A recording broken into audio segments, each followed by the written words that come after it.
1996 में एनपीटी के समझौते के तहत यूक्रेन ने अपना 200 परमाणु बम वापस दे दिया। किसको? रूस को दे दिया। अगर ये परमाणु बम नहीं दिया रहता ना तो ये मामला कुछ और रहता। समझ गए? तो ये परमाणु बम कितने शक्तिशाली है, कोई भी परमाणु संपन्न देश पर हमला नहीं करता है, क्योंकि जब तक तुम कमजोर रहोगे तुम्हारा शोषण होगा। तुम किसी भी जाति के हो, किसी भी धर्म के हो, क्या फर्क पड़ता है? हालांकि यूक्रेन के जो प्रेसिडेंट है ज़ेलेंस्की, वो भी ज्यूज यानी यहूदी हैं और इजराइल भी यहूदी है। अब ये उसका मदद नहीं कर रहा क्योंकि भैया देश सर्वोपरि होता है, अपने देश को काहे लिए हम रिस्क में डालेंगे। लेकिन देश के नागरिकों को भी सोचना चाहिए, किसी देश को इतना टॉर्चर मत करो। रूस को अपनी सुरक्षा चिंताओं को ध्यान में रखना पड़ेगा। हमको बड़ा कड़ा शब्द में बोलना पड़ता है, लेकिन ये बात जरूर है कि अगर यूक्रेन आज आंसू नहीं बहाएगा तो कल यूक्रेन की वजह से रूस को खून के आंसू बहाने पड़ेंगे, क्योंकि नाटो धीरे धीरे पैर पसार रहा है। 15 देशों को तोड़ दिया नाटो ने। ये जितने रेड कलर के हैं सब नाटो के देश। अब आप ही बताइए, यहाँ पर रूस है, रूस के सिधाने इतने दुश्मन देश है। रूस अगर इनमें से किसी एक को मारेगा ना तो ये सब मिलके मारेंगे। तो रूस को तो पूरी तरह से बर्बाद करने का प्लान है नाटो वालों का। यूक्रेन को सबक सिखाने के लिए रूस ने क्या किया, एक तो 2014 में क्रीमिया को हड़प लिया। क्रीमिया पे हड़पने के कारण ये एजोव सागर पूरी तरह से रूस के कब्जा में आ गया। इसके बाद यहाँ डोनस तथा लुहांस, ये 2 शहरों को, 2 जगहों को विद्रोहियों को खड़ा किया और अपने सैनिकों को यहाँ भेज दिया। और वो सैनिक जो थे वो सादी वर्दी में थे और विद्रोह कर दिए और कहें, और रूस ने इसको मान्यता दे दिया कि ये अलग देश है और इन अलग देश है, और यहाँ अपनी पूरी तरह सेना उतार दिया। इसमें पूरी तरह रूस की सेना आ गई। यहाँ रूस की सेना पहले से थी। रूस बहुत ही सावधानी से चल रहा था। ये ऊपर का देश है बेलारूस, यहाँ रूस अपनी पूरी सेना भरे हुए हैं ताकि इधर से हमला करना होगा तो कर ही देगा। ये रूस है, इधर से हमला आराम से कर देगा। और यहाँ से तो रूस घुस ही चुका है, क्रीमिया में पहले से कब्जा किया था। ये नौसेना लगा के यहाँ से चल जाएगा, चौतरफा हमला कर देगा यूक्रेन के ऊपर रूस। यूक्रेन को ये समझना चाहिए, आने वाले खतरों को भापना चाहिए। दूसरे के दम पर आप किसी ऐसे आदमी से आप खतरा नहीं मोल सकते हैं। कि दूसरे के बल पे राजा मत बनो, यह है विजडम। कि जब दूसरे की ताकत पे लड़ोगे ना, और अगर गलती से पीछे वाला हट गया, सुग्रीव के साथ यही तो हुआ। रामचरितमानस के सुग्रीव, राम ने कहा जाओ, हम खड़े हैं पीछे। पहली राउंड में बाली ने बहुत मार मारा इनको, कोई मदद के लिए नहीं आया। ये दुनिया के लिए भी एक लेसन है कि जब तक अपने पैर पे नहीं खड़े रहेंगे तब तक कोई मदद करने के लिए नहीं आएगा। कोई आएगा कैसे मदद करने के लिए आपके ऊपर? आपकी खुद की परछाई भी ना अंधेरे में आपका साथ छोड़ देती है, तो दूसरे से क्या उम्मीद कर रहे हैं? मुसीबत पड़ने पे हर इंसान साथ छोड़ देती है, जब अंधेरे में परछाई ने छोड़ दिया तो। जिंदगी की जितनी भी लड़ाइयां हैं वो तुम लड़ोगे। इसलिए बड़े सारे माँ बाप बड़े प्रोटेक्टिव होते हैं, बर्बाद करते हैं अपने लड़कों को।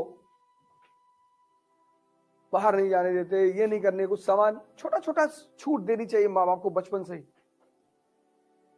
गलती करोगे तभी तो सीखोगे। जब सबसे अच्छा तरीका सीखने का है गलती करके। दिल्ली गया, कोई कानपुर का लड़का मिल गया, दोस्ती कर लिए, 2-3 दिन साथ में रहे, चौथे दिन तुम्हारा लैपटॉप मोबाइल लेके गायब हो गया। अब दुनिया में जब भी आप किसी के सहारे जीते हैं, किसी का मत खाइए सर। किसी से अगर 1 रुपये खा रहे हैं तो उसे 2 रुपये खिलाइए, और अगर नहीं खा सकते हैं तो किसी का खाइए भी मत। मिर्जापुर में ललित का हाल देखे ना, ऐसे ही हाल होता है जो दूसरों के सहारे जिंदा रहते हैं। ऐसा ही हाल होता है सर। अगर आप किसी पर 1 रुपया नहीं खर्चा कर सकते हैं तो उसका 1 रुपया अपने ऊपर खर्चा मत होने दीजिए।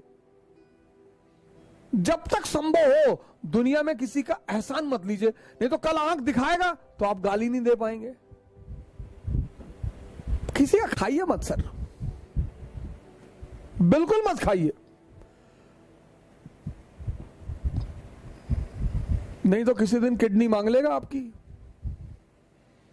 खिलाएगा, पिलाएगा, जूता पहनाएगा, नाइक का, रेडॉस का। या नेता लोग क्या कहते हैं, भाई है हमारा। नेता के साथ जो 2-4 लोग टहलते हैं, कभी नेताजी से पूछिए कि नेताजी ये कौन है? अरे हमारे भाई की तरह है। और किसी दिन ले आके ललित वाला हाल कर दिया। पराधीन सपने सुख नाही, तुलसीदास यही तो कहते हैं। जो दूसरे के अधीन है उसको सपने में भी सुख नहीं है। पराधीन सपने सुख नहीं। यूनाइटेड स्टेट्स ऑफ अमेरिका सबकी तमन्ना है जाने की, कुछ लोगों की तमन्ना मिटाने की भी है। नंगे हैं, भूखे हैं, अमेरिका को खत्म कर देंगे। अमेरिका को किसी रॉकेट में बैठा के छोड़ देंगे, पता नहीं चलेगा किस ग्रह पे उतर गए जाके।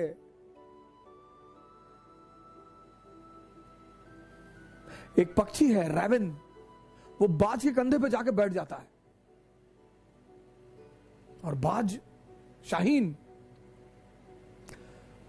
पक्षियों का राजा है शाहीन, शेर के मुंह से गोश्त निकाल लेता है। शेर जब उसकी आवाज सुनता है तो शेल्टर मांगने लगता है, भागने लगता है। उसके कंधे पे जाके रैवन नाम का पक्षी बैठ जाता है।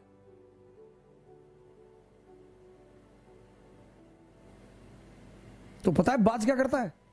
अपनी उड़ान बढ़ाने लगता है, उड़ान। और जैसे जैसे उसकी ऊंचाई बढ़ती रहती है, ऑक्सीजन लेवल कम हो जाता है, रैवन को भागना पड़ता है।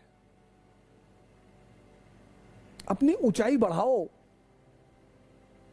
इतनी बढ़ाओ कि जितने लोग तुम्हें दबाना चाहते हैं उनका दम घुटने लगे, वो खुद ही भाग जाए। अपनी सारी ताकत अपने में लगाओ और अपनी ऊंचाई को इतना बढ़ाओ कि तुम्हारे जितने अगल बगल लोग भगवान के आशीर्वाद स्वरूप तुम्हारे पीछे पड़े हैं, उनका दम घुटने लगे। जय हिंद।